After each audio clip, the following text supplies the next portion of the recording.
Hey, if you're a contractor working in Oregon, listen up. Your licensing requirements have just changed. In this quick explainer, we're going to cover everything you need to know to stay compliant this year. So yeah, the rules you rely on for your license, for your livelihood, they've been updated. And it's absolutely crucial that you understand these changes to keep your business protected. We're going to break it all down for you. We'll look at Oregon's new bond rules, the specific amounts for both residential and commercial work, some other key licensing details you can't miss, and then a simple 3-step guide to get it all done. So let's start with what's new. Okay, first up, let's talk about the what and the why behind these new rules. You know, these things don't just happen randomly. This is all the result of new state legislation, and it directly affects your surety bond, which, as you know, is that financial guarantee protecting your clients. And the source of all this, it's a piece of legislation called Oregon House Bill 2922. This bill was enacted back in January of 2024, and its whole purpose was to update every single contractor surety bond requirement in the state. So what's the most important takeaway? Well, here it is. No matter what your endorsement is, residential or commercial, your required bond amount has gone up. Every single bond has increased by a flat $5,000. It's a universal change across the board. All right, let's get into the specifics of how this increase actually plays out. We'll start with those of you who have residential endorsements. As you can see on the chart, the amounts have all bumped up.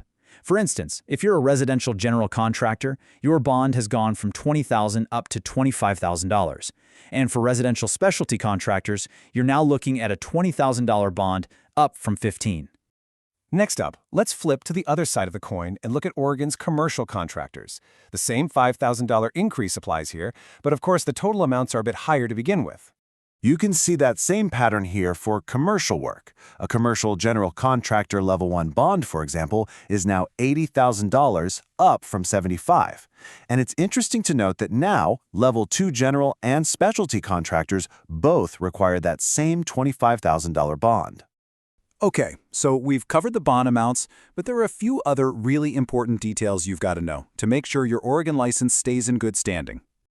Now, please pay close attention here because this first one trips people up all the time. If you hold both a residential and a commercial endorsement, you need 2 separate bonds, one for each, not a combined one. Also remember, if you're doing public projects over $100,000, you need an additional $30,000 bond. The good news, Oregon doesn't make you take a licensing exam, but you do have to keep up with 16 hours of continuing education every 2 years. So now that you know all the new requirements, you're probably thinking, okay, so what do I actually do now? Well, it's pretty simple. Let's walk through the 3-step process to get your license squared away with the Oregon Construction Contractors Board, or the CCB. It really is this straightforward. Step 1, figure out the right endorsement for your work and get that updated surety bond. Step 2, get your insurance sorted out. That's your general liability and either workers' comp or an official exemption. And finally, Step 3, just complete and send in your application to the CCB with a fee. That's it. And just so you can plan ahead, the application fee to the CCB is going to be somewhere between $310 and $400, and you should probably expect a processing time of about 2 to 4 weeks. So definitely get your paperwork in ahead of any deadlines you might have. To get your updated bond, make sure you are totally compliant with these new 2024 rules. The easiest thing to do is get a surety bond quote. You can get one in minutes. Just visit buysuretybonds.com.